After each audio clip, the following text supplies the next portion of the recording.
You're listening to the Native Plants Healthy Planet podcast, presented by Pinelands Nursery. Here are your hosts, Fran Chismar and Tom Kinezic.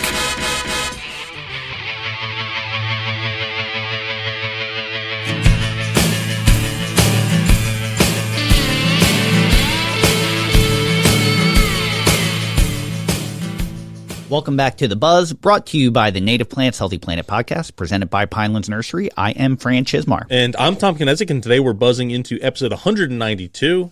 And usually we have a little follow-up before we get into the regular native plant discussion, but we've had a lot on our plates, so we didn't get a chance to fill that in. We had a good holiday season. I hope everyone else did. All of our listeners had a great holiday season as well, and we're hunkering down for trade show and conference season. Yes, yeah. We have like 6 things going on within the next we have quite 6 a few weeks. Things going on, yeah.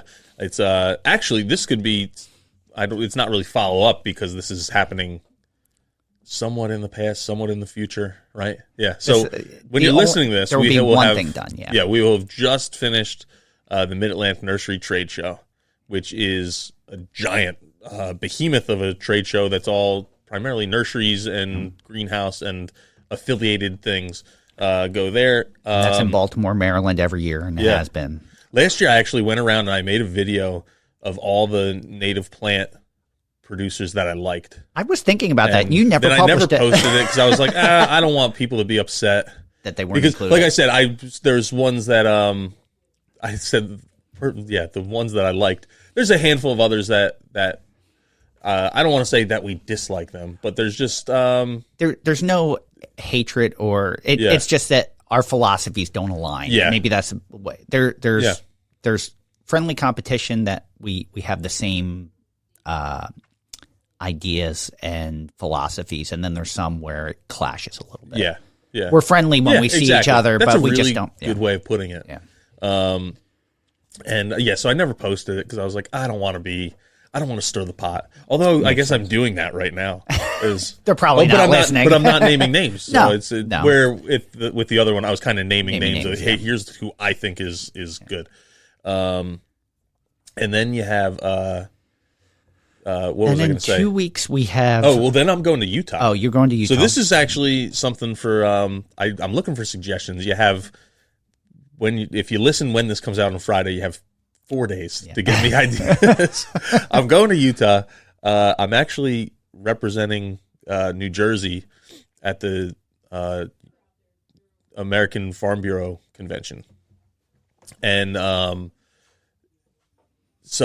but I figured a lot of that was stuff a lot of my like hotel, that kind of stuff got covered for me to go. So I'm like, well, I'm going to have my wife and son tag along. And then, since we're going, we might as well spend a couple extra days out there. Exactly. So we went and booked our flights for a few days earlier, and we're going to drive down to Arches in Canyonlands. We're flying to Salt Lake City. So, if you have any good spots I should check out, or it's January is a great time of year to botanize in the high desert of Utah. But if you have any recommendations of places I should check out, I'm very open because we have a very open schedule. It's just kind of renting a car. We're going to drive down and spend a couple days there before driving back up to Salt Lake, and I'm going to be in meeting rooms for days on end. So you have that, and then we have all within a 3-day period. We have the Total Pro Expo, which is New Jersey's nursery landscape show. We have Plantorama in It's at Brooklyn Botanical Gardens, which you're speaking at. Yes, yeah. You're part of a panel discussion, and we also have, the New Jersey ASLA, which is landscape. What is it's American Society of Landscape Architects. Yes.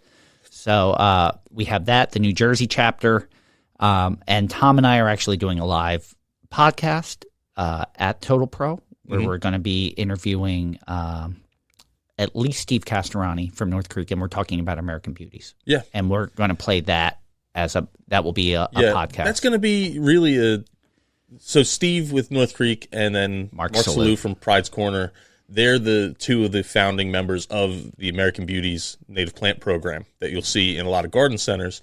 And really we want to talk about native plant cultivars, why branding is important when it comes to retail garden center sales, and kind of the history of the program, where they see the program going, and then really what I want to do in particular is clear up a lot of the misconceptions I've seen with cultivars and native plant brands, because there's a lot of wrong information on Facebook. Yes.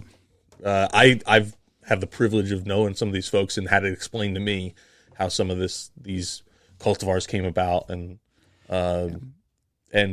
what you see online is often a little off. Yeah. I was going to say a little off base. It's way off base in many cases. So we're bringing on the creator person himself, who's going to kind of clear some of that stuff up. So we're excited about that. We have the Bowman's Hill Wildflower Preserve Land Ethics Symposium, the 24th annual, where we've already pre-recorded our native plant growers panel with John Mark Courtney from Kind Earth Growers, Donna Derringer from Bowman's Hill Wildflower Preserve, and Jim McKenzie from Octoraro Native Plant Nursery. So you can register for that and see it, and then it will continue. The conversation continues the next day on the podcast. I have a 3-day think tank for seed supply in the Northeast and Mid-Atlantic Summit in Virginia, and I think that kind of ends the craziness. And then it will be spring. Yeah. It just starts a whole new craziness. Yeah. And then it's spring. And then I don't think we have anything. We talked about the National ASLA I don't think that's till October. Yeah. Yeah. So, we got a lot of time before that. Yeah. But so if you're going to any of these events, make sure you come say hello. We actually had a few folks we had a spur of the moment conference that we did last week. And we had a handful of folks come up and say hello and that they listened and give us their thoughts. And grab some new stickers. Yeah, so exactly. We have brand new stickers with the new logo, so you have to make sure you stop by and see us and grab those stickers. So So we had no follow-up, and there you go. We just spent 5 minutes with follow-up. Oh, yeah. So with that, let's get into that native plant content that you crave, and we're going to get started with the plants we're vibing with this week, and that's hot. Oh, I can't yet. Wait. I didn't set it up. All right. It's hot. How's that? Yeah, and we've yet to receive a cease and desist from Paris Hilton. One of our coworkers just asked us that on Friday. Yeah. If there's been any issue. But didn't we, for that brief of a clip, is it public domain at that point? I don't know, because Steamboat Willie just became public domain, and he's 100 years old. 100 years old. Okay. So maybe not. Yeah. But we're not. It's a catchphrase that is way worn out its welcome in the American public. It's not even relevant anymore. Is that show that was from she was made that famous? What was it? Simple Life. Simple Life, yeah. How long ago was that? That's 15 I don't know, years, at least maybe? 15. At least I probably 20. I mean, it's so irrelevant. We might as well just have a clip that says, "Where's the beef?" There's probably people who don't even know what that means. Well, I had to ask. Christiane, who's our producer for A Native Plant Every Day, is wearing an American beef.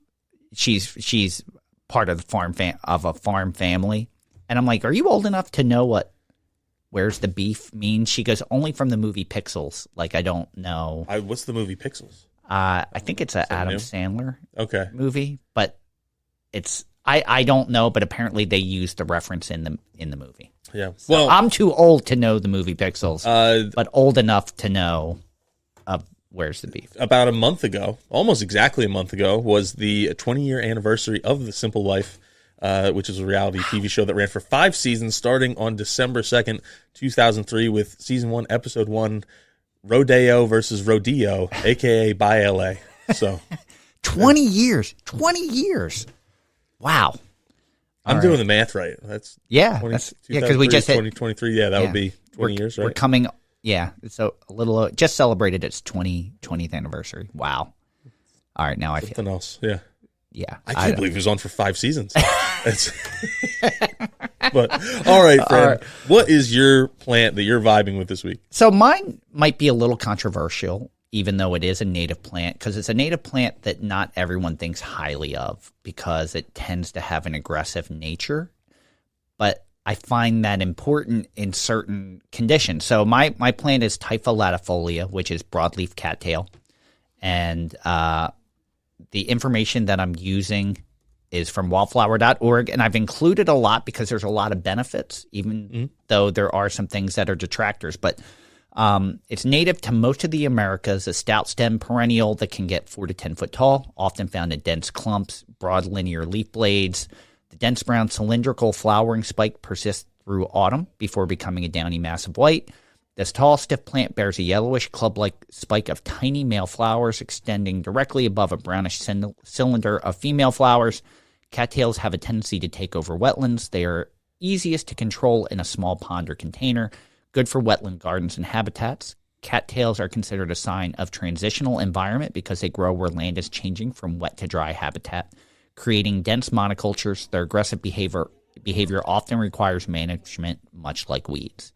By its creeping rootstocks, this typical marsh perennial forms dense stands in shallow water and provides nesting sites for red-winged blackbirds, ducks, geese, and fish.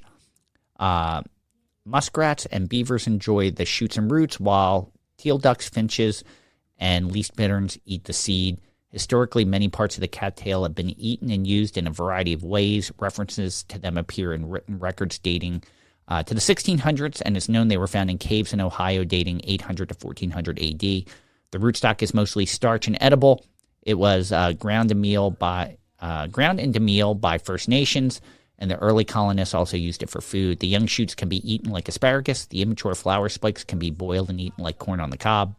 And the sprouts at the tips of the rootstock can be used in salads or boiled and served as greens. Cattail's pollen can also be used as a flour substitute in bread making and was additionally used in Native American religious ceremonies. So I think when you look at all the benefits that this plant has as far as food to wildlife and cover and nesting, I mean, we have a colleague that swears about muskrats and cattails. Yeah. Oh, yeah. Yeah. Yeah, he loves cattails. Yeah. And I think there really is a lot to love. There's a reason it does what it does. Yeah. It's from an ecology standpoint, we like to see more diversity, but this is what happens in successional transition too. Yeah. So this is what's supposed to happen first. We just don't have the ecosystems a lot of times set up for the actual succession to happen. So you're left with cattail overlord or cattail over whatever, just cattails forever. Yeah, and we have a lot of land in transition, which is why it's important. Like I would rather see cattails than Phragmites taking hold because Phragmites isn't contributing as much to the ecosystem to wildlife. That's arguable. There's people who will argue against that, but that's true. I agree with you. I think cattails are probably or I would assume are contributing quite a bit more than Phragmites. Yeah, to the food web, I think it's contributing a little bit more. And cattails can take a foot of permanent inundation, can take it dry, can take that transitional. I'm trying to remember if there's salt tolerance. I think the narrow leaf, the angustifolia, can take a small salinity, like 2 parts per thousand.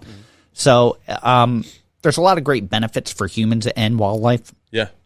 And I think it gets a bad rap a lot of times, and sometimes deservedly so. But I think if you're able to manage it, it's a very important plant.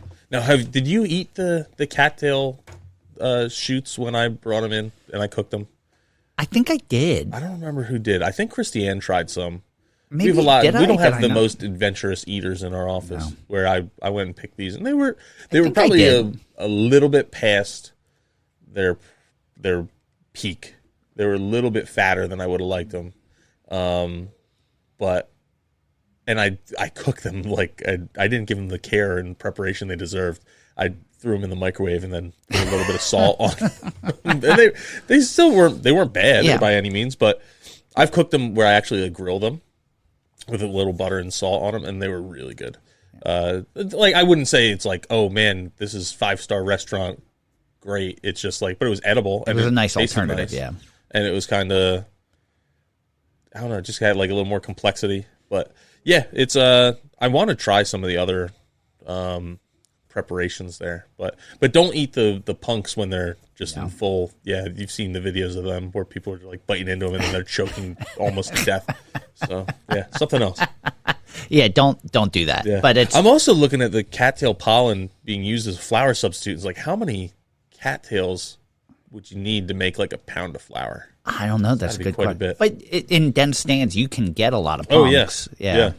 So is that's not a technical term for the flower heads, punks, or the seed heads. I think it is. I thought it was. Yeah. Is it? I know that's what I've been calling them that since a kid, but I always assumed that was more slang. No, I assumed that was the technical term. All right. Well, we're gonna do a quick. Are cattails called punks?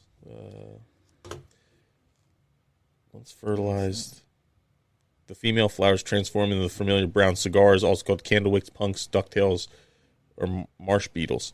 I don't know why they're called that. But, I don't know either. and I'd never heard of the other them called cigars, candlewicks, ducktails, or marsh beetles. I've only heard them called punks. Well, I think interesting. I know we've had this conversation before on the podcast, but as a kid, if we got our hands on punks, we would light them, and they burn very slowly. Yeah. And you know that the benefit was keeping mosquitoes away with slow burning punks. Yeah. I don't know if that's actually accurate, but as kids, that's what we used to do. We would walk around with one lit, saying, "I'm keeping the mosquitoes away." Yeah. But I don't probably know. didn't hurt. Yeah. I think any fire more than likely probably keeps. I would think so. So, but the benefit, it just really slowly burns. So. Yeah. Okay. So my plant this week is a feast for your ears. All right, I'm ready. Something I don't know if I don't know if I'm gonna be able to pronounce it right. It is kwet-la-SHO-sheet, also known as aluwits. Is that Klingon?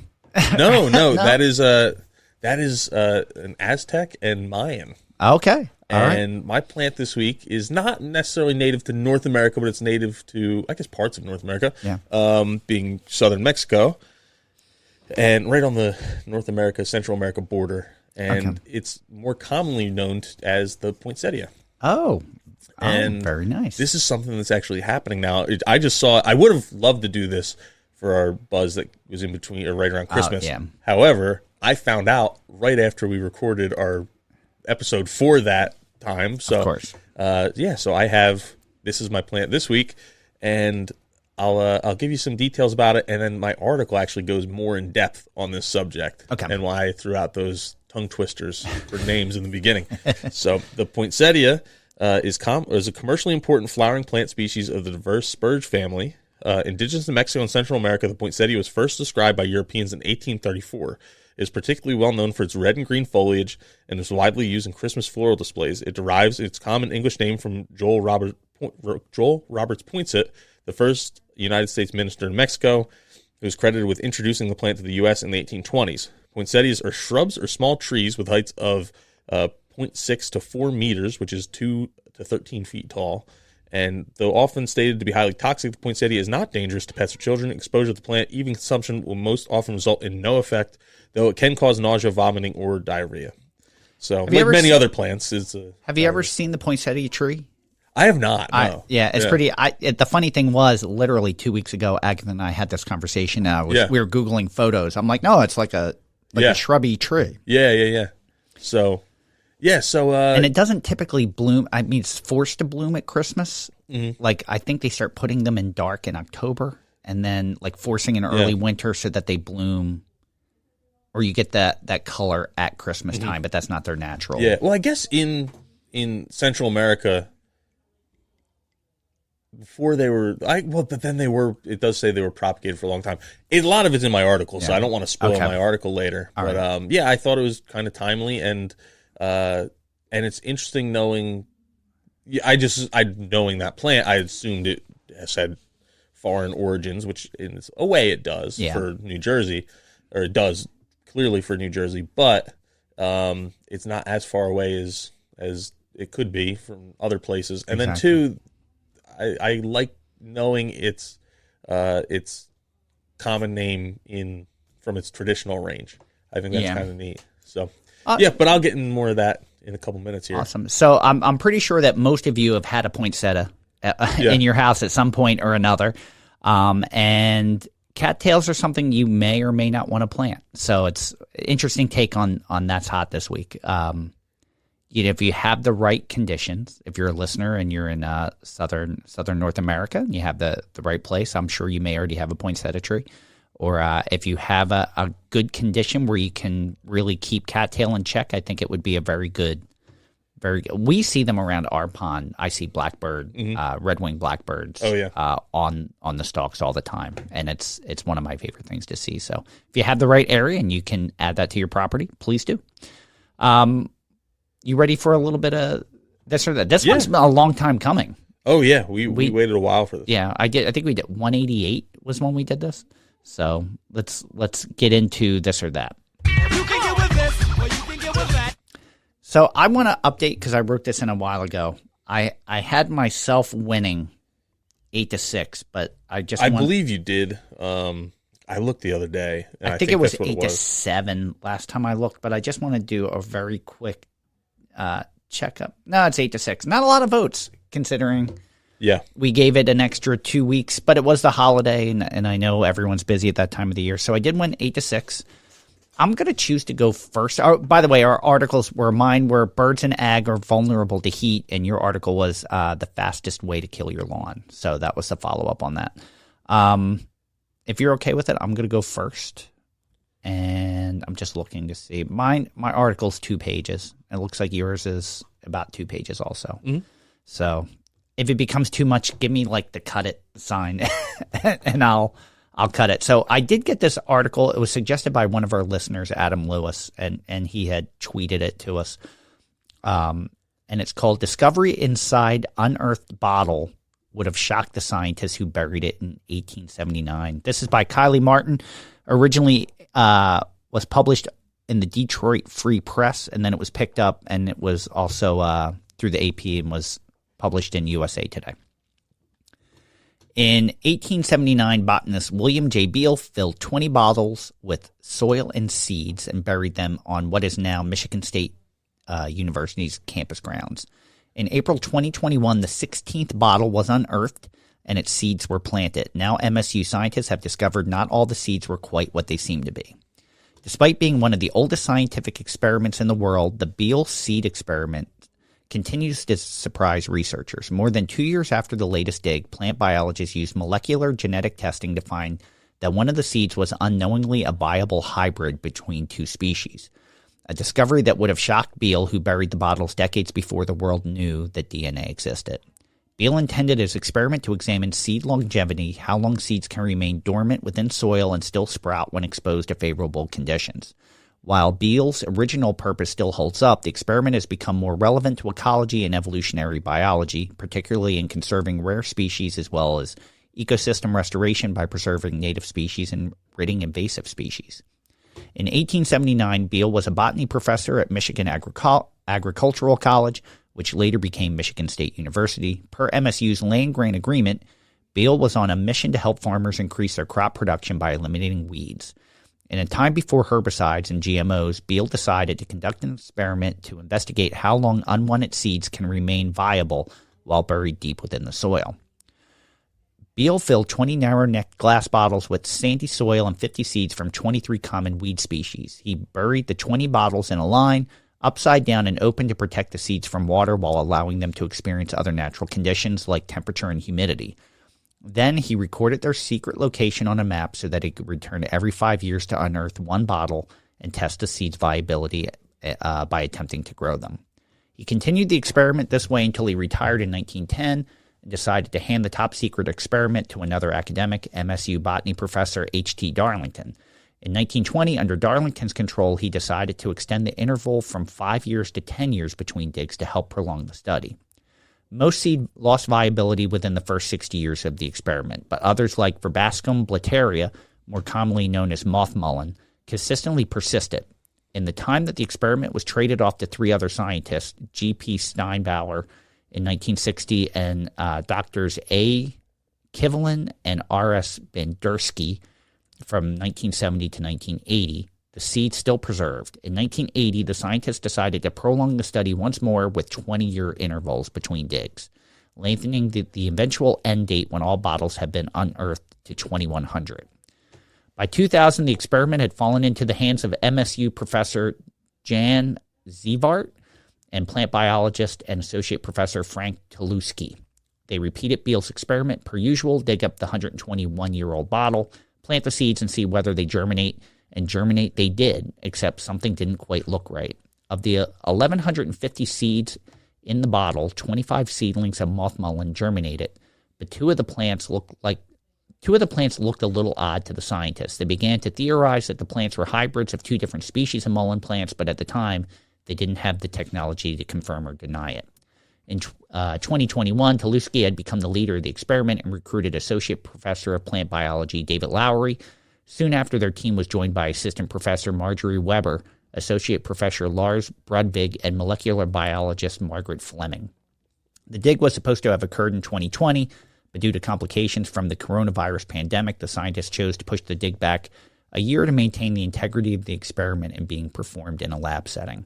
Finally, the five scientists in recent addition, evolutionary biologist Richard Lenski, set out to find Beale's 16th bottle in April 2021.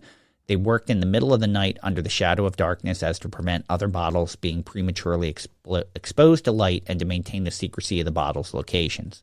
After nearly 2 hours of complications with the map and digging, the team unearthed one of the 142-year-old bottles and took it back to their growth chamber, a climate-controlled laboratory on the MSU campus.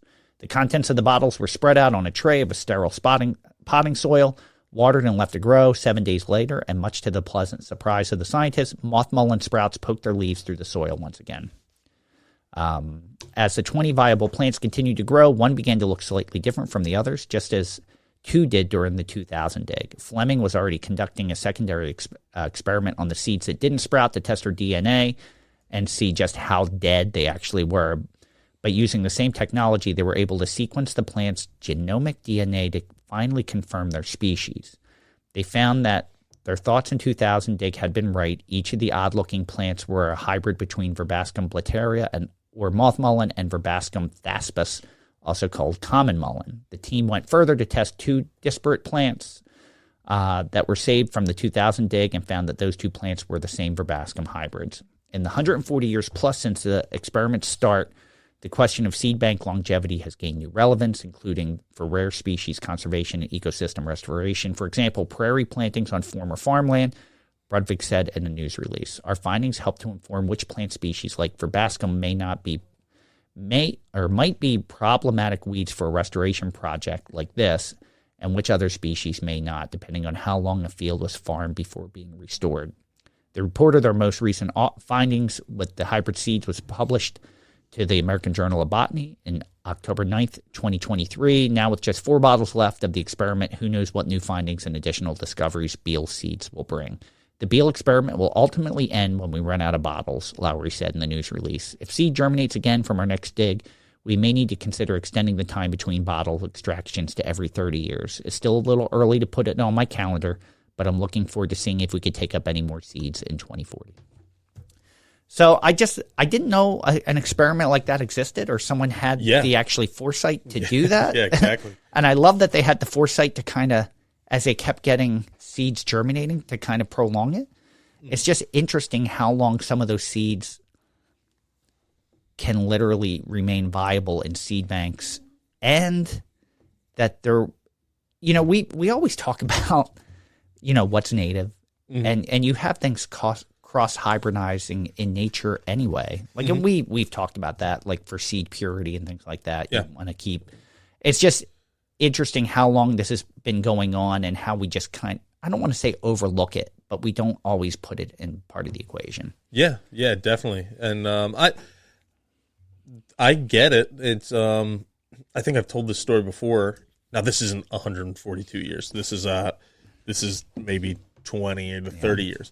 But we had bought a Christmas tree farm to turn into a wildflower seed farm, and removed a lot of the Christmas trees. There was some trees that we left and just didn't touch, and they were like the oldest trees on that farm. So at the time we bought it, they were between like 10 and 20 feet tall. Now there's some that are quite a bit taller than that. And this past year, that's part of the quail project that we're trying to create quail habitat in the back of our farm. So I went and pulled a bunch of those trees out. I left quite a few of them too, but opened up some of these Christmas tree blocks with these giant trees in them, and milkweed came up. And I don't know what the actual time frame is, but there probably hadn't been the ability for milkweed to grow there, definitely since we owned the farm. I would probably estimate up to 5 to 10 years before we bought the farm. So you're looking at over 12 years, probably 12 to 20 years time frame where was the last time that you could have even had milkweed growing there. But within a few months of those trees being gone, milkweed came right up. No. So it was too early for new milkweed seed to drift in. So it had to be from something in the seed. It had to be something that was there already.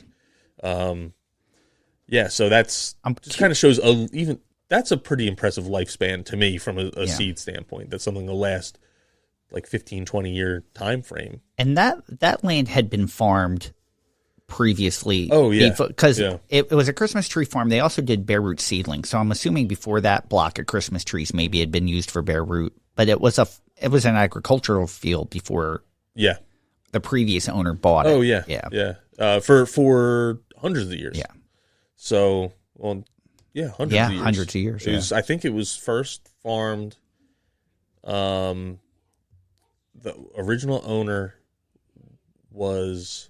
farmed it in like the 1740s. Wow.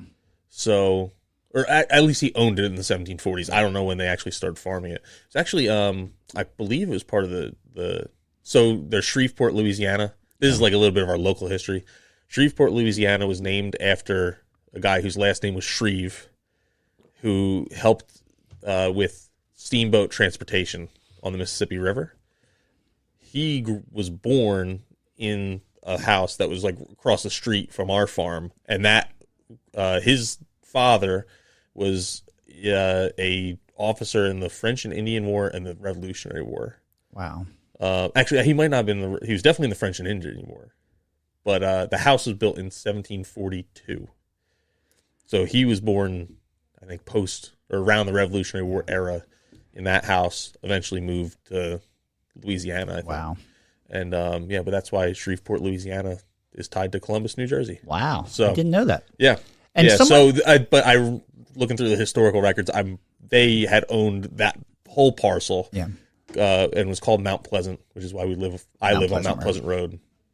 And which is not a mountain by any means. It's a slight rise in elevation. But it is kind of cool when you're on this high point and you can see in every different direction. And didn't someone give, like, when your family bought that property, didn't someone gift, like, a relic? Yeah, it was they found when they had excavated the irrigation pond. I guess they found, like, a piece of petrified wood. Yeah. And they gave it to us and, like, shellacked it, and it's on a board. Oh, that's pretty cool. Yeah. That's pretty cool. Yeah. So very interesting. I just saw a whole, I was going to say Twitter thread, but now it's an x.com thread. The other day, this is way off topic, but this guy had bought, I guess he was a lawyer and he was a historian too. And he had been working with these other historians, and they found like there was an old plantation house in West Virginia that they thought was built where an old like frontier Revolutionary War fort had been built. Okay. And the last person to live there sold it to him, and he's like, I had to buy it just so I could tear it apart and see if this was actually the fort or not. And so he's basically was redone in like the 1850s, just before the Civil War, and then it really hadn't been upgraded since then. So it still had, it was like this cool old house, and he was seeing if it was like a cool older thing. Yeah, and he like ripped out all this like 1850s plaster and discovered that it was actually the Revolutionary War fort. But he was showing all the, he kind of did like the pictures of the steps of like what he took and like what he found and just things he found when he was doing it. And that's pretty awesome. All these old forks and like bone handled forks and all this, like, talk about relics. Wow. He's like, he was even finding like musket balls in the yard from where they must have been like target practicing or something. Oh wow, that's pretty awesome. So it was pretty cool. Right, if you're into history. So, but I thought it was a good article, just talking about seed viability and seed banks and what we know and what we don't know. Obviously, with succession, a lot of that stuff is viable seed banks, but we just don't know how long. And it's nice to know that there's a study going on that long. Yeah. And it's really fascinating that it had been someone had started this 140 years ago, and it kind of gives you a little bit of pause. One's thinking about all the invasive plants now. It's like, oh, I wonder how long their seeds last in the seed bank. Yeah. But on the other hand, it gives you a little bit of hope. And it's like, oh, how many seeds are of native plants are in the seed bank that just given the right opportunity are still able to come up. Yeah. So awesome. Yeah, cool. Awesome. Very cool article. Well, we know what your article is about. I alluded to what my article was about earlier, and I'll read some and then give some of my thoughts. All right, awesome. But my article is titled Poinsettia's Origins, Namesakes, Checkered History Get New Attention. Oh, all right. And so I'll give a little backstory on why I picked this article. Or actually, I do say even more why I sought out this article is there's a Instagram forager / like ethnobotanist named Linda Black Elk, and she had put up something about with that plant name that I forget how to pronounce already, and with the indigenous name for poinsettia from the Aztecs. And I was like, oh, I've always wondered about this. Like, where are actually poinsettias actually from? Like, what is their actual native range? And I was surprised to find out that it was Central America. And then I dug even more. So I was like, there's got to be an article about how she was kind of writing through, like, let's start calling it by its indigenous name. Yeah. Not by the guy who brought it to North America in the 1820s or 1840s. Let's refer to it like what its actual name is. And so I found an article that was from mid-December. Okay. That was kind of on that subject from voiceofamerica.com, which is a state-owned like public newspaper. I was going to say, I've never heard of it before. Yeah. So when I saw the name, I'm like, oh, I don't know if this is really a quality source. But it like dated back to Lyndon B. Johnson, I think, started. Oh, wow. So, okay. Or sanctioned it. So, yeah, so I'll read some and then I'll give some more of my thoughts after. Like Christmas trees, Santa, and reindeer, the poinsettia has long been a ubiquitous symbol of the holiday season in the U.S. and across Europe. But now, nearly 200 years after the plant was with the bright crimson leaves was introduced to the U.S., attention is once again turned to the poinsettia's origins and the checkered history of its namesake, a slave owner and lawmaker who played a part in the forced removal of Native Americans from their land. Some people would now rather call the plant by the name of its indigenous origin in southern Mexico. Some things to know. Where did the poinsettia come from? The name comes from the amateur botanist and statesman Joel Roberts Poinsett, who happened upon the plant in 1828 during his tenure as the first U.S. minister to the newly independent Mexico. Poinsett, who was interested in science as well as potential cash crops, sent clippings of the plant to his home in South Carolina and to a botanist in Philadelphia who affixed the, eponymous? Yeah, eponymous name to the plant in gratitude. A life-size bronze statue of Poinsett still stands in his honor in downtown Greenville, South Carolina. However, he was cast out of Mexico within a year of his discovery, having earned a local reputation for intrusive political maneuvering that extended to a network of secretive Masonic lodges and schemes to contain British influence. Is the poinsettia name losing its luster? As more people learn of its namesake's complicated history, the name poinsettia has become less attractive in the U.S. Unvarnished published accounts reveal Poinsett as a disruptive advocate for business interests abroad, a slave owner on a rice plantation in the U.S., and a Secretary of War who helped oversee the forced removal of Native Americans, including the westward relocation of the Cherokee populations to Oklahoma, known as the Trail of Tears. In the new biography titled Flowers, Guns, and Money, historian Lindsay Shakenbach-Regal describes the cosmopolitan Poinsett as a political and economic pragmatist who... Oh, wow. I just all of a sudden got a lump in my... got a lump in my frog in my throat. Hold on. Give me a second. As soon as you got the economic pragmatist. As a political and economic pragmatist who conspired with the Chilean independence leader and colluded with British bankers in Mexico. Though he was a slave owner, he opposed secession and did not live to see the Civil War. Shakenbach-Regal renders through tough judgment on Poinsett's treatment and regard for indigenous peoples. Because poinsettia belong to learned societies, contributed to botanist collections, and purchased art from Europe, he could more readily justify the expulsion of natives from their homes, she writes. A Christmas flower of many names. The cultivation of the plant dates back to the Aztec Empire in Mexico 500 years ago. I really did not choose a good article for me pronouncing things correctly, did I? No, I'm looking ahead. I was like, oh. Forgive me for things I am clearly pronouncing wrong. This is the first time I'm reading them aloud. I've read them in my head a couple of times. So, among Nahuatl-speaking communities of Mexico, the plant is known as the kwet-la-SHO-sheet. Kwet-la-SHO-sheet, yeah. Kwet-la-SHO-sheet, meaning flower that withers. It is an apt description of the thin red leaves on wild varieties of the plant that grow to heights above 3 meters.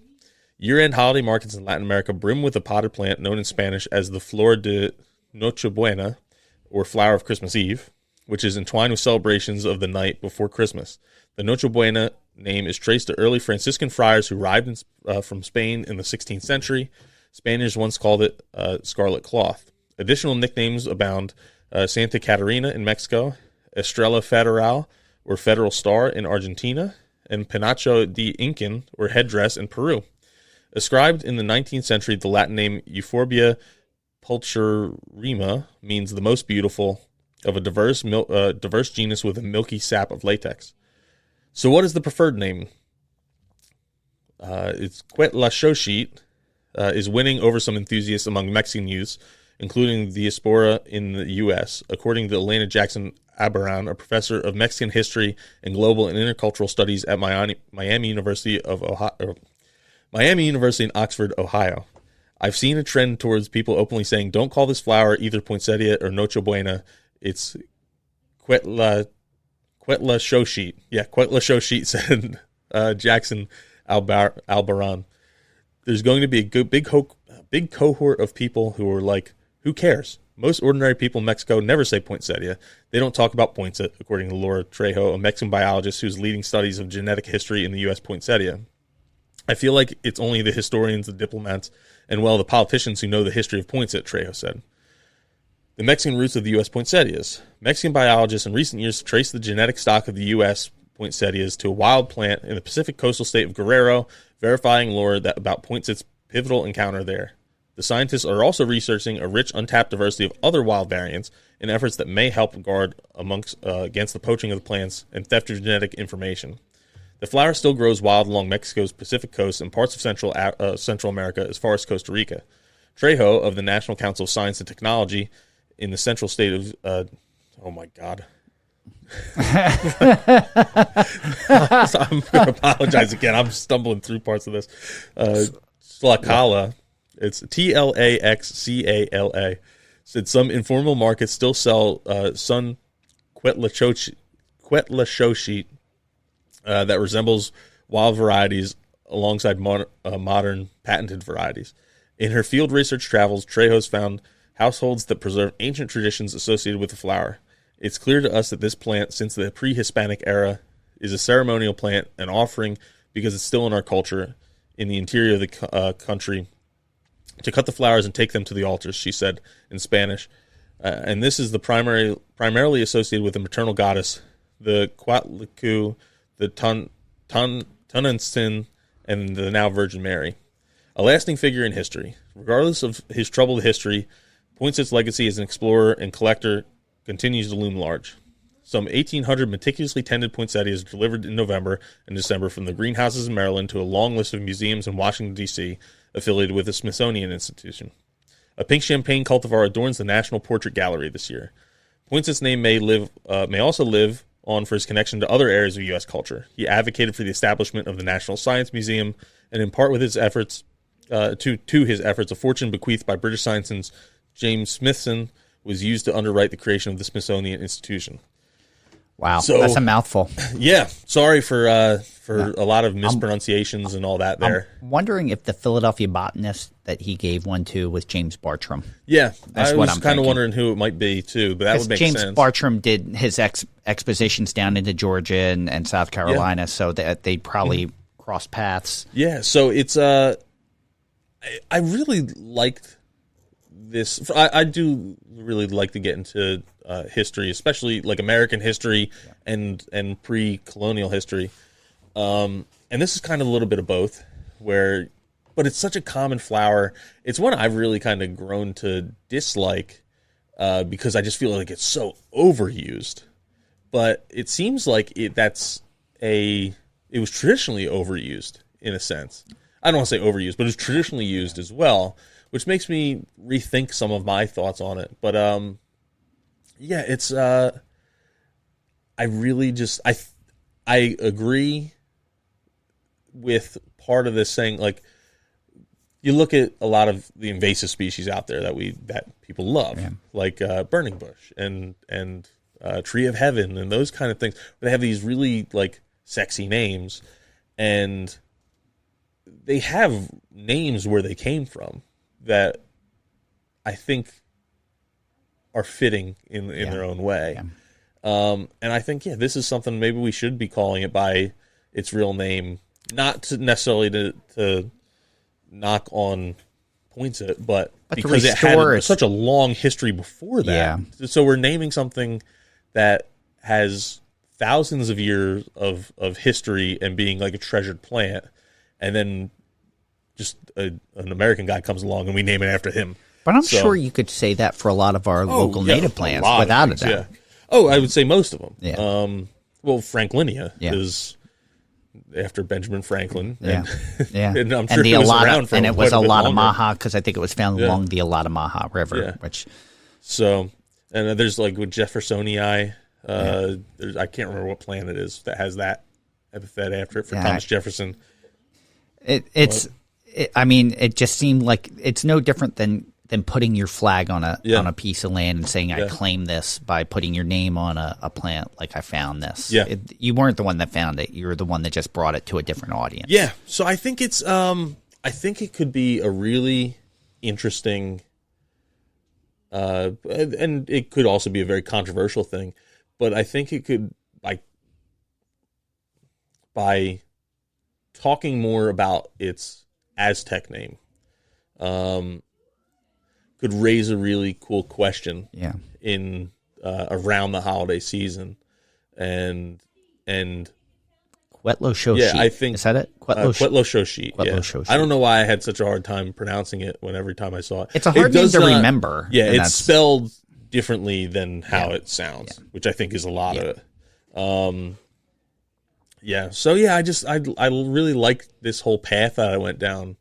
And it's not necessarily a northeast native plant, but it's an interesting conversation that you can have with most native plants. That at least in the North Americas, be very interesting to look at some of these histories and uses, and a lot of that information's been lost at this point. There's a lot more information about how indigenous people use this plant, and how like the sap was something where I was used to promote what's the right word, breastfeeding in mothers. I was gonna say diarrhea. Well, apparently it does that too, but that raises a good point. What's that? Lactation? Promotes lactation. Yes. So that raises a good point, Fran, is how it's gotten this reputation. Oh, it's so poisonous, and it turns out it's really not that poisonous. I'm sure that got stuck on there somewhere to disconnect. This is kind of what we talked a little bit about in our herbalism episode, where things are labeled as poisonous, and it turns out they aren't actually poisonous. It was kind of just something put out there to disconnect its traditional use from what it was, so that part of culture would be lost. And we talked about that with Samuel Thayer in that episode. Oh yeah, I don't want to say I'm sure, because I don't know with 100% certainty, but I would put $1 or a nickel on a bet that that's the case. Yeah. And that's why people are so convinced it's poisonous, because someone said it just so that they could kind of disconnect it from its historical uses. It would make sense based on what we've learned. Oh yeah, through a lot of this. But that's a fantastic article. Yeah, no, it's just like I said, a cool path to go down, and I'm interested in some other plants like that, and I'm not convinced I'll be. I just going to say I'm not convinced. I would like to call it by its name. I got to learn how to pronounce it the right way first. Yeah. And I'm sure there's going to be a lot of people who look at me and say, "Huh? What's that?" But I think it's a good conversation starter. Yeah. About why do we call it that? Because I bet you a lot of people don't realize that poinsettia is just because there was a guy Poinsett who found it and brought it back to the U.S. So yeah, very interesting. Yeah, fantastic. Two good articles, Fran. Two great articles. But I guess the people are going to vote and see which one is actually good. Yes, there can be only one. So we'll post this on Monday. The vote. Make sure you vote because. And of course, the choice is yours. Stay tuned for more of the Native Plants Healthy Planet podcast, presented by Pinelands Nursery.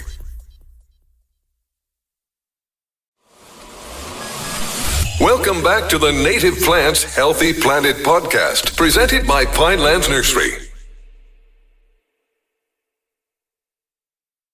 All right, we actually have a lot of listener shout-outs. We sure do today. Listener, shout out.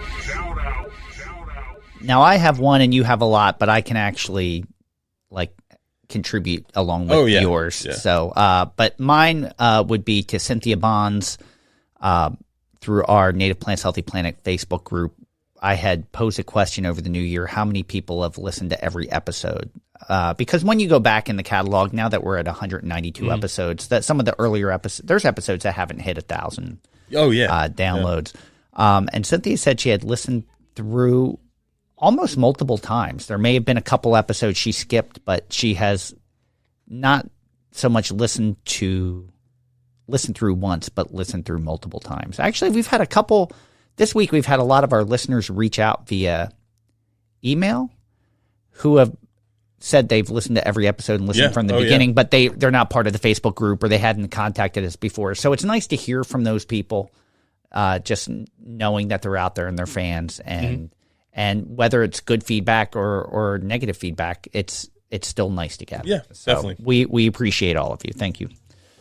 So, and then mine this week, a couple folks who wrote in about Spotify. You had Christopher.C.Pine wrote in about the chestnut episode and said, great episode, fascinating story. And we've been talking about doing a little follow-up to that with some of the press releases and other things that are going on with that. I don't know if we'd have the same panel. And honestly, it might be a two-part thing because it seems like with that episode, you had a unified path and some things have happened in the chestnut world, and that seems that they're still working towards the same goal, but it kind of has diverged a little bit, and there's two different tracks that are happening now. So I don't want to go too in depth in it, but it's not all hope is. A lot of people took that as all hope is lost. Yeah. The news that came out about Darling 58 that we had talked a lot about. But I got to see Sarah Fern Fitzsimmons over the summer, and she's like, oh, Darling 58 looks good, but there's some other stuff that we're working on that looks way better. Yeah. And so I know there's SUNY ESF is still going to work with Darling 58. It's not like they didn't throw up their hands on it. Yeah. But and then there's some other stuff coming in the works that looks like it has a lot of promise. So, I like the idea of a 2-part series on that for two different, each path that is being taken. Mm-hmm. So, and that was also our most listened to episode. So yeah, you got to give the people what they want. Right? Exactly. Then you had Andrew, who also wrote in on Spotify about the Meet Griff Griffiths episode, and he enjoys his videos when they came up on his newsfeed. And as a native Californian now in Illinois, he appreciates hearing about conservation in his former home state. So, and that's something else we want to. There's a potential future guest that we're going to have from out that way. Yeah. And and the Canadians can shout for joy because come February we're going to have something for you. Sure, we actually were going to record it last week, and between some illness and some double bookings, we're doing it in February instead. Yeah. So that's coming up. Hopefully you'll be excited about that. Yeah. And then, like I mentioned, we were at the a little conference last week, which was the Southeast Pennsylvania Nursery and Landscape Green Expo. Okay. I think was the Green Industry Council, I think, or conference. Green Industry Conference. Yeah. And there we got to meet John Jensen and Kevin Wood, and they both said they listened, and and was just knowing their backgrounds in the industry was an honor that they appreciated what we did too. I always like hearing that. I don't know why, but I'm always shocked when we're at an industry thing and people come up and say that. And it was also, I'm trying to remember her name that came up to us at the end of the day. Was it Margie? I'm blanking on it because that she said she was with Rutgers and then. Margaret Pickoff. Yeah. Because she was saying that she listens. That's right. Yeah, I didn't get she listens as well. So yeah, but thank you to John, Kevin, and Margaret. No, really appreciate that you guys listen, and it's flattering that we get as many listens as we do, but it's I guess it's really flattering when it's people that we really have admire in the industry and have roles where they're doing this on a day-to-day basis. They take the time to listen to some of this stuff too. Because I consider them the professionals. I never consider myself the professional. I consider them the professional. Yeah, it's funny. It's like imposter syndrome. I still don't consider myself a native plant expert, but neither do I. It's one of those things. You go to one of those meetings and you're surrounded by the people we consider experts, and you're like, "Oh yeah, I don't know a thing." Yeah, it's like I'm not one of them. Then I go over Christmas and like we're having debates about, or I was at a little just social function the other night, and people were talking about red maples, and I'm like, you guys don't know what you're talking about at all. And I'm just like, I'm just gonna let you go. I'm not chiming in because talking about where red maples grow, and then we got into Norway maples, and then that's when I had, well, that's an invasive species, so you shouldn't be cutting them down. You should be cutting them down. But there's a paper I just saw linked on Facebook about, it was from 1998, and it was all about like the red maple boom and how when a lot of these agricultural farms went out of business or they were taken back for whatever reasons, you had this huge surge of red maples because it's a faster growing tree, grows in a lot of different conditions, pretty tolerant of a lot of different climates, and there's more red maples in the U.S. than I think any other tree. I forget where I heard that statistic before, and I'm pretty sure it was red maples are 1 or 2. Yeah. And now it's like actually a problem. We have too many red maples in a lot of these places, and they're shading out the other things that should be coming up. And it was promoting how you should cut down some red maples. Wow. I didn't get to dive in the whole paper, but I'm really interested in reading it whenever I can. That's find another rabbit hole to go down. Totally. So yeah, it's the whole question was posed on. It was in the Native Habitat Managers Facebook group. And the question was posed, "Hey, I'm seeing I thought this group was about promoting native habitats, but I'm seeing a lot of people talking about cutting down native plants in native habitats. What gives?" Yeah. And that's what the person said is you have these artificial ecosystems that do provide some benefit and are full of native plants, but they're making it harder for the full ecosystem to be there. Yeah. And that's why we have to come in, and due to other imbalances, we have to come in and kind of push the cycle along. Yeah. So, yeah. Awesome. Well, thank you, everyone, for all your kind words and everyone that's reached out to us. We really appreciate it more than you know. Speaking of reaching out, we do have a question or comment. I want to ask you a bunch of questions, and I want to have them answered immediately. It's a simple question. No, I didn't hear you. What was your question? So I didn't listen to this one. We know the gist of it, but we haven't listened. So we're hearing this. This is one of the ones where we're listening to it for the first time as well. So we don't always do that, but we kind of, I do get a transcription every time we get a message, so I can scan it real quick to at least see what the focus is. So here we go. Hey, Tom and Fran. My name's Jimmy Rogers, and I'm a native gardener down in Laurel, Maryland, and I love the show, especially Native Plant Every Day. However, today I'm calling in as a Wild Ones Greater Baltimore member, which is in turn part of an advocacy group called Maryland Native Plant Coalition. Last year, the coalition got a voluntary native plant labeling law passed in Maryland, and this year we're going after invasive species. We were excited to hear about New Jersey's unanimous passage of an invasive species ban. I hear it's just waiting for the governor's signature, so if that's still the case, I think New Jersey folks can write in or call in. But we're still working on the final bill language waiting on the final bill language from the legislative staff, but basically the Maryland bill would take a bunch of warning required plants and move them to a prohibited from sale list. Plus, it would make the process for listing new plants as prohibited much, much quicker. Right now, it takes months per species, and this would shorten it to days per species. And we also want to make sure that there's a staffing appropriation to make sure everything occurs the way it's supposed to after bill passage. I'm calling it at the start of January, as the new legislative session is just starting. But by the time this airs, we might be further along and need Maryland residents to reach out to their representatives. We already have sponsors in both chambers, and it should hit the committee soon. So if any of your listeners are interested in following the bill's progress or want to support the bill if they're Maryland residents, we're most easily found at the Facebook page, Ban the Sale of Invasive Plants in Maryland. Or you can email us at banmdinvasives@gmail.com. Thanks for the airtime, and keep on doing what you're doing. Bye. I think that was a wonderful call. I'm just writing this down for show notes because I would like to be able to put the email address on the Facebook page in show notes. Let's see.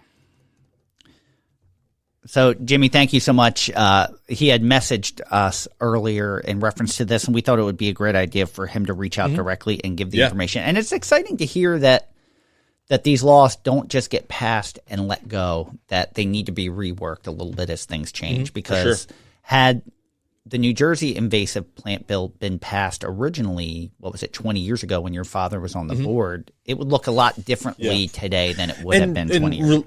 Yeah, a little bit with New Jersey is actually, it was passed. There was a committee that kind of went through it, and then there was some holdups due to some nurseries that weren't happy with things. They weren't even on the banned list. They were on the watch list, per se.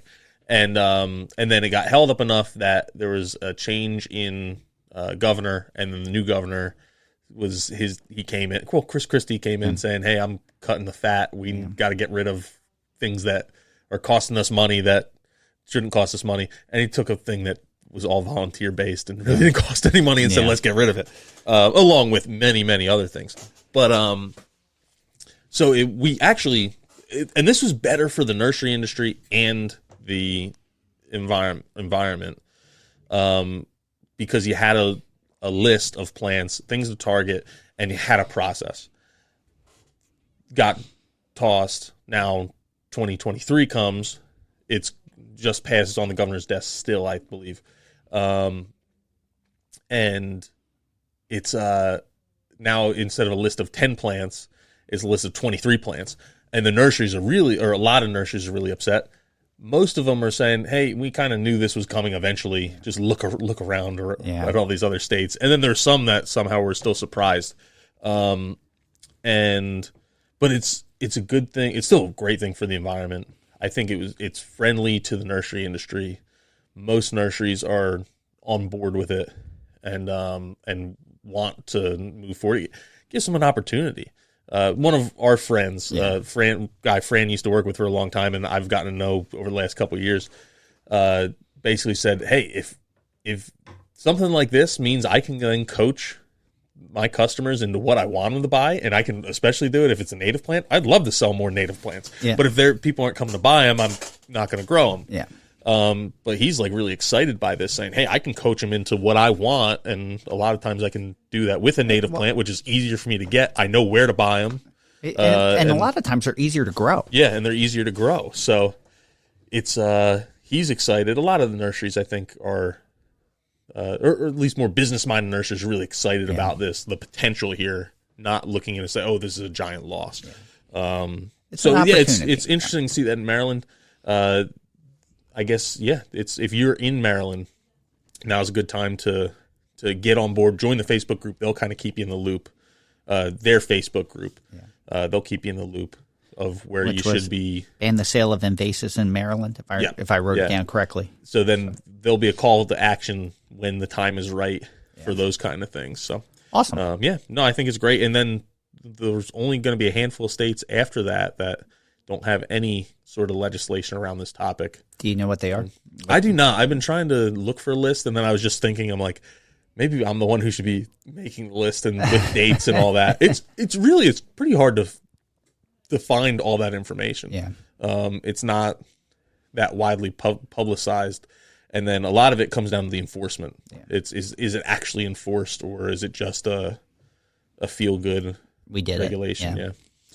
So we don't have a grow read a book or. Well, there is a book I want to touch on. It's not a full grow read. Okay, book, sure. So it's not worthy of the jingle. Okay. But I did read a book called, and it's been out for a little while now, but it's called American Dirt by Janine Cummings. All right. And a lot of the books I've read recently, it's interesting hearing authors' descriptions of the environment. And like in this book, it's actually a tale of a Mexican family that then comes to the U.S. and the reasoning for them to come to the U.S., the struggle that they went through. But there's a period where they're really describing the environment that they're walking through as they're crossing the desert into the U.S., trying to get to Arizona. And I think in this book they did a pretty good job. There's some other books where I'm like, oh, they didn't really describe what I would either picture the environment to look like or what I know the environment should look like very well. But no, it's just it's something that I think it's a book I encourage people to read because it's something that you should be aware of. It's especially when it comes to immigration. It's an illegal immigration. It's not. It's definitely not sunshine and rainbows. There's a big reason, and especially with our industry, and knowing our workforce and getting to know the people that we have that have come from internationally.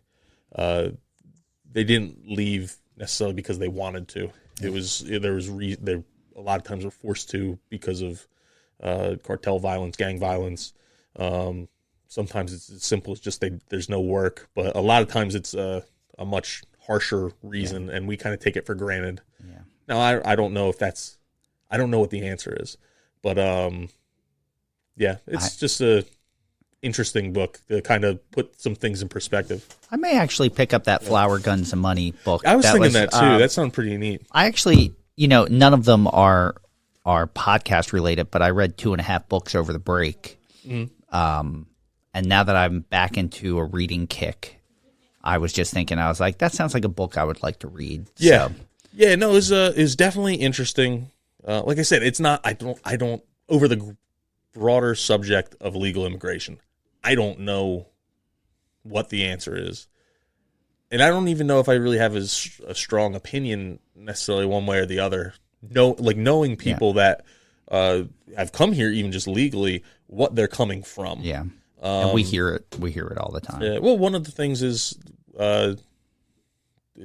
with housing in some places, like I look at it from my American standpoint. I'm like, man, in college I lived in worse, but I wouldn't feel comfortable living in these conditions now in my life. And then you have people who are coming here saying, well, this is the nicest place I've ever lived. And it's just our standard is so much higher. And some of these comforts that we have that we consider rights or must-haves are not even on the radar in some of these other places just because it's such a depressed area compared to what we have. Yeah. So, yeah, it like I said, it just puts a lot of things in perspective. And I don't think it pushes a certain agenda. It just kind of tells the story, and you can come away with what you want out of it. So, and what's the name of the book again? That was American Dirt by what was her name? Janine. I should have it right here. Janine Cummings. So, all right, awesome. Yeah, we should. You want to start putting those in the show notes also, like when you do a. Yeah, we probably should. I also read Blood Meridian, but I don't know if anyone wants to hear about that one. That's a Cormac McCarthy novel, and at one point I was like, kind of. I just didn't realize where I was in the book. I'm like, I feel like I missed something, and I was looking up, like, and then that's a big thing with it. It says it's not a very popular book among female readers. It's definitely more of a guy's book because it's very violent. Also, I think he did a good job describing the environment in some instances. But then I was surprised to find out it it's regarded as like one of the greatest pieces of American literature. Really? It was not heralded at the time when it came out in like 1850 or 1985. Wow. But today it's it's more of it has other tones, but it's a fairly accurate depiction of the American Southwest pre-Civil War through Manifest Destiny, and articulates how, when you hear the Wild Wild West, what that actually meant, and all the theft and murder and crazy stuff that was just going on out there. So yeah, Cormac McCarthy, known for not being a very he's not also not writing about sunshine and rainbows, so.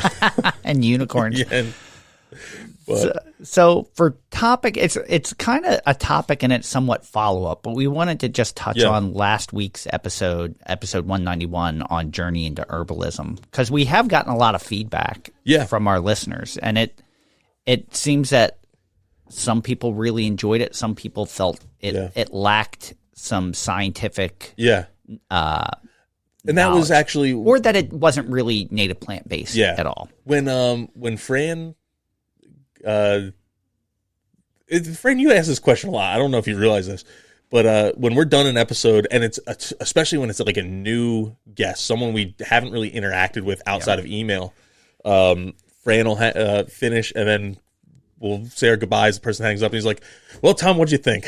And I'm like, kind of a loaded question, but it is. It's a lot of times. You have, I don't want to say you have a feel. You have a feel. And I was like, well, I think there's some people who are really going to love this one, and there's some people who are going to hate it. And I think it really revolves around like the science aspect of it.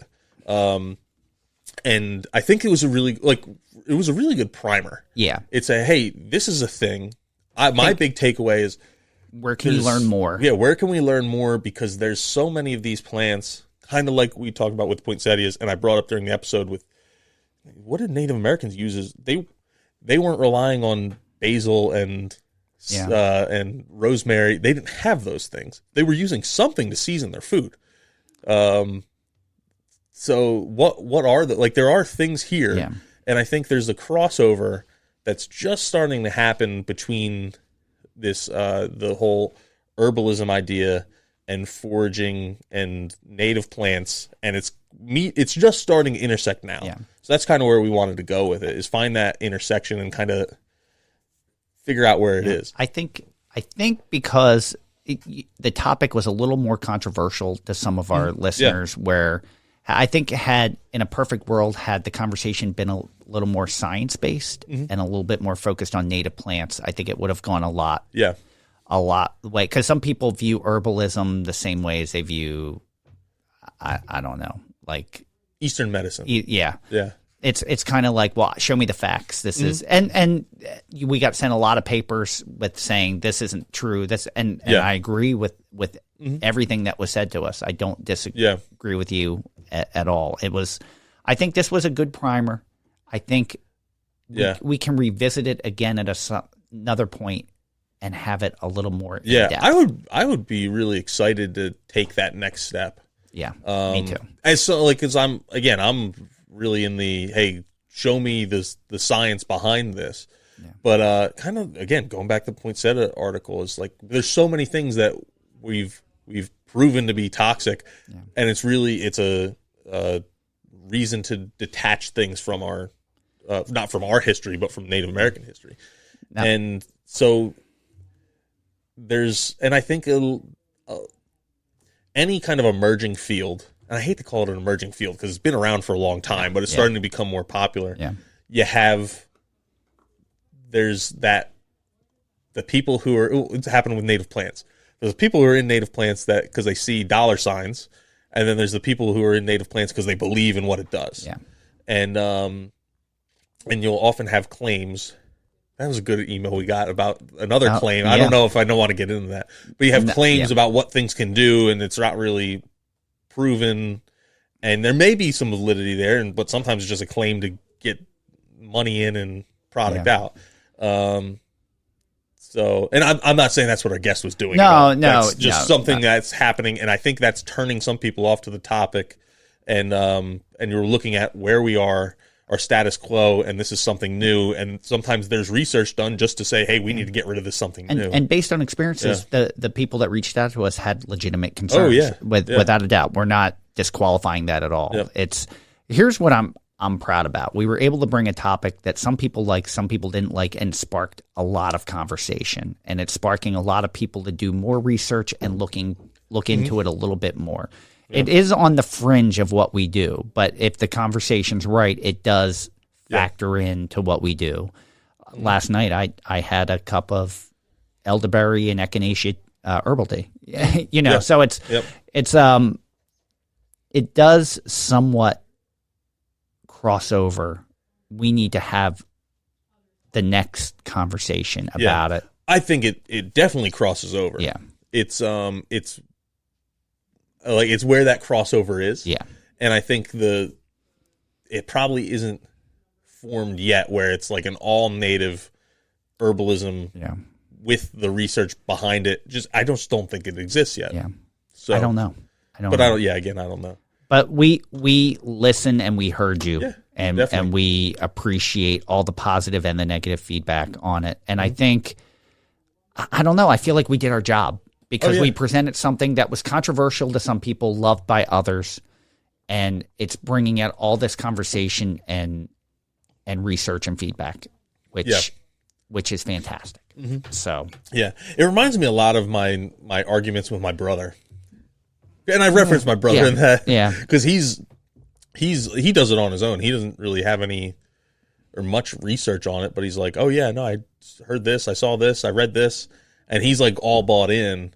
And I'm like, hey, show me the research. Yeah.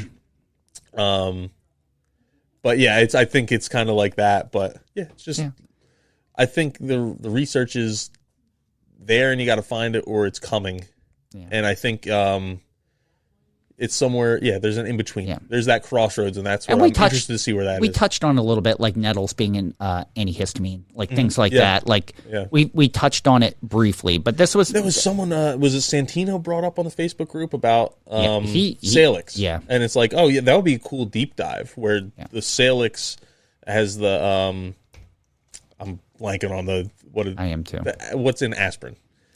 But that's that it contains it in the bark. Yeah, it's in the bark, and I think we've talked about that prior on the podcast at some point. Yeah, we referenced that it had that, but like actually do a deep dive on, hey, this is why this works and like this is why this part is used that way. So awesome, interesting, awesome. But we appreciate everyone's feedback. Keep it coming. Yep, like we listen, we read, we comment, so we appreciate it. So my take it or leave it actually ties back into my plan. I love how that that's hot tied into your article. My that's hot kind of goes into take it or leave it, even though it is a native plant. Yeah. Cattails.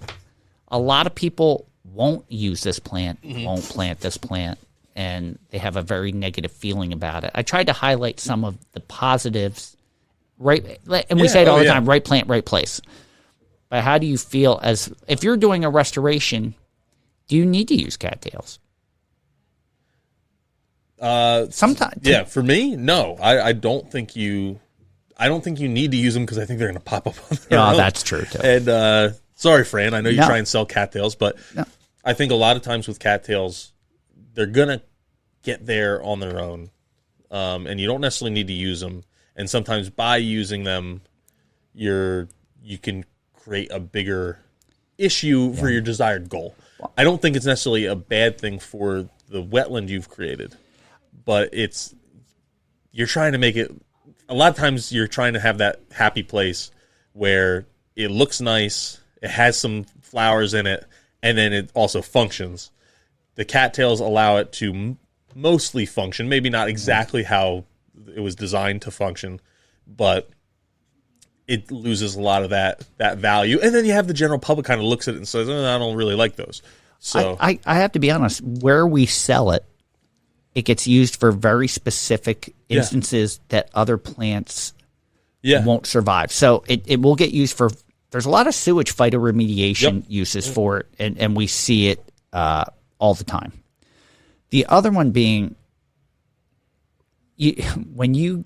I know this is getting specific, but I have a basin and it's supposed to drain within 48 hours, but instead it's going to have a foot of water in it for 6 months of the year. Yep. And then it's going to be dry for the other 6 months of the year. There's not too many native plants that take those conditions because it's not so much a natural condition. Yeah.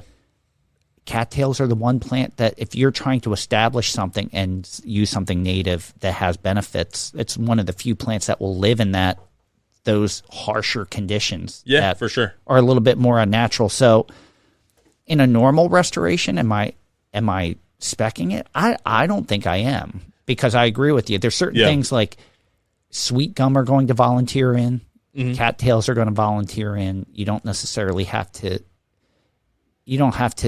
introduce them, and sometimes they can cause more problems, but there's certain instances where it's the only option.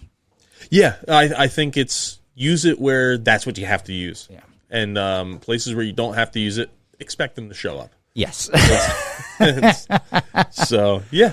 I as a plant, I like them. I'm not opposed to them at all. I kind of I just wanted to have the conversation about it because it is a native plant. It's not invasive. It can be aggressive in certain situations. So, but it still has a purpose. Right plant, right place. Yeah, exactly. I'm definitely taking it. For sure. Yeah, me too. All right, awesome. So, all right. Well, that's going to wrap us up for today. Thank you for joining us. We hope you enjoyed listening to The Buzz. Thank you, everyone, for listening to Native Plants, Healthy Planet, presented by Pinelands Nursery. RJ Comer, thank you for our Buzz intro theme music. I think about it all the time, every time I hear it, how perfect it is for our Buzz episodes.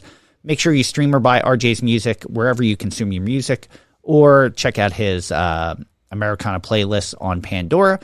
Thank you to Dave Bennett for our native plant anthem. You can follow us on Twitter at Pineland Nursery, Facebook at Pinelands Nursery NJ, Instagram at nativeplants_healthy planet, and YouTube at Pinelands Nursery. Don't forget about the question and comment line. Jimmy Rogers, thank you for calling in this week. You can call us at 215-346-6189. I will repeat that, 215-346-6189. Ask a question or leave a comment. We'll do our best to play it on a future episode of The Buzz. And thank you to all our new members of the Native Plant Healthy Planet Facebook group. There was another influx of new members, which I love seeing, and some great feedback and conversations. Yeah, so you can buy our Native Plants Healthy Planet merch at our website, www.nativeplantshealthyplanet.com. Still don't have the new logo t-shirts up yet, but we still haven't transitioned even the new artwork into the podcast. Oh yeah. We have it, but it's probably we're going to be working on cover photos and stuff. Middle of next month. That was my guess. Once we have a little time to sit down and do it.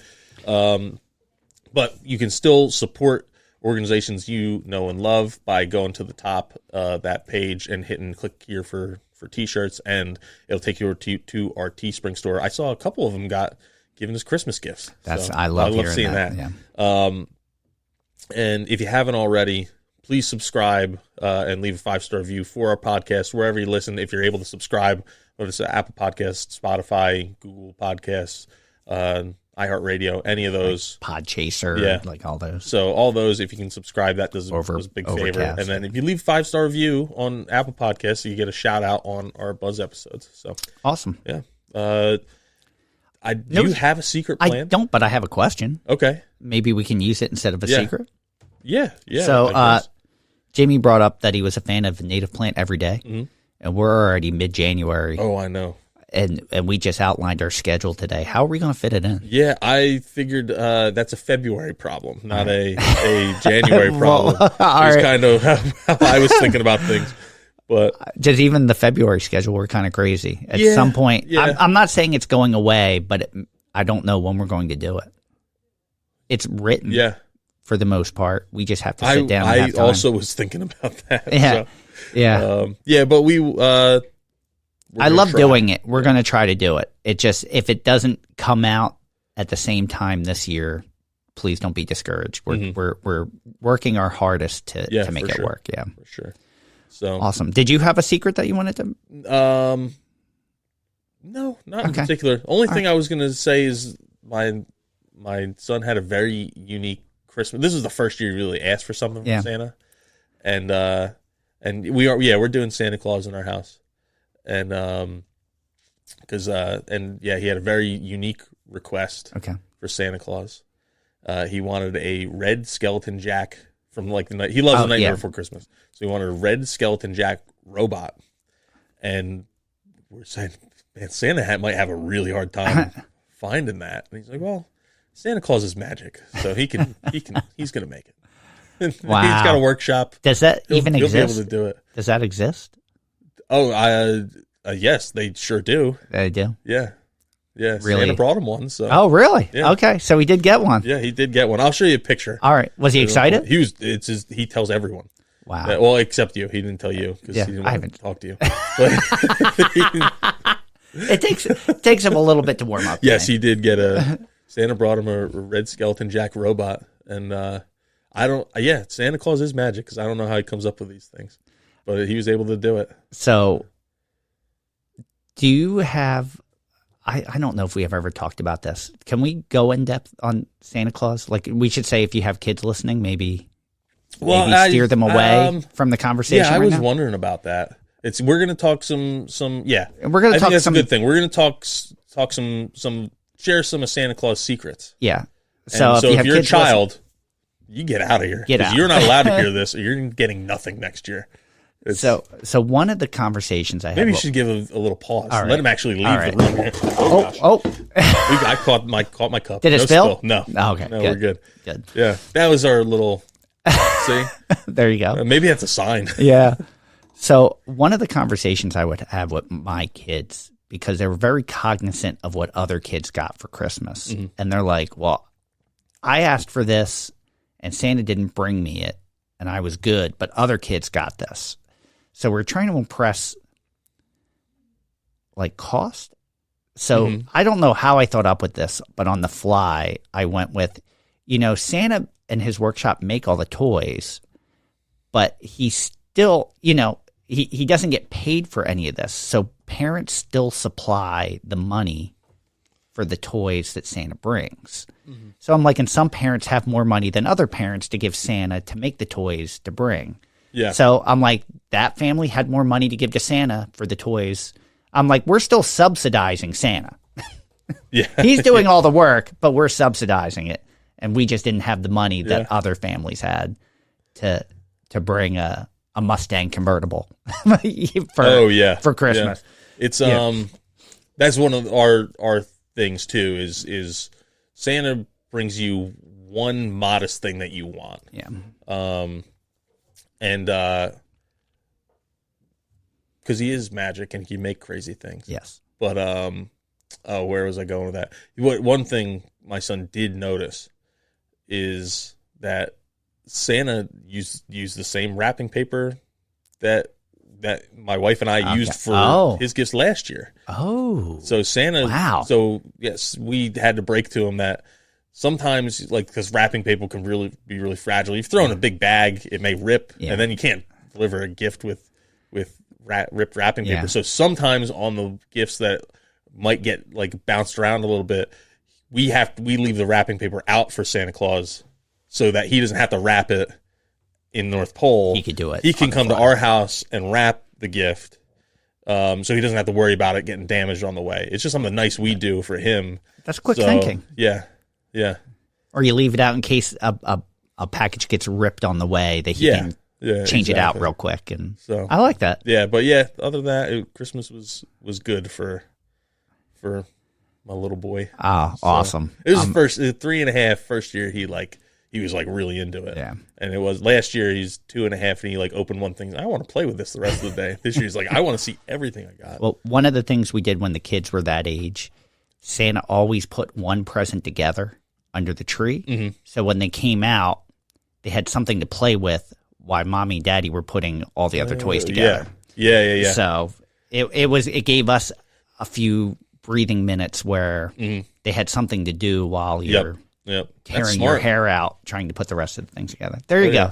You didn't know you were getting this today, but you got a couple Santa parenting tips. There you go. So, all right.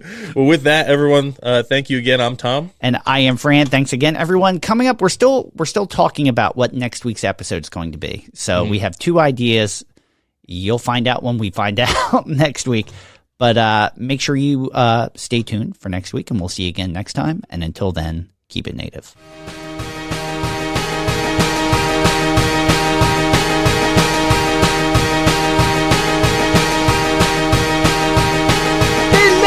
Woods, wetlands, and dales grows a bounty of beauty that never fails. Our native plants, so diverse and so rare, treasures of our land beyond compare. From the ferns below, soaring oaks above, each plant has a place, each plant is love. Monarch caterpillars launch milk, wheat so tall, bees buzz about, sipping nectar from all. Oh, native plants, how you grace this land. In your diversity, we will take a stand. To preserve our generations of calm, and beauty and potency second to none. To protect and preserve the earth, to restore the native plant movement you just can't ignore. Goldenrod, asters, and flowers galore. Monarch is so stunning, can't help but adore. Their colors, their fragrance, a feast for the eyes. Their value to wildlife, no need to disguise. Native plants, how you grace this land. In your diversity, we will take a stand.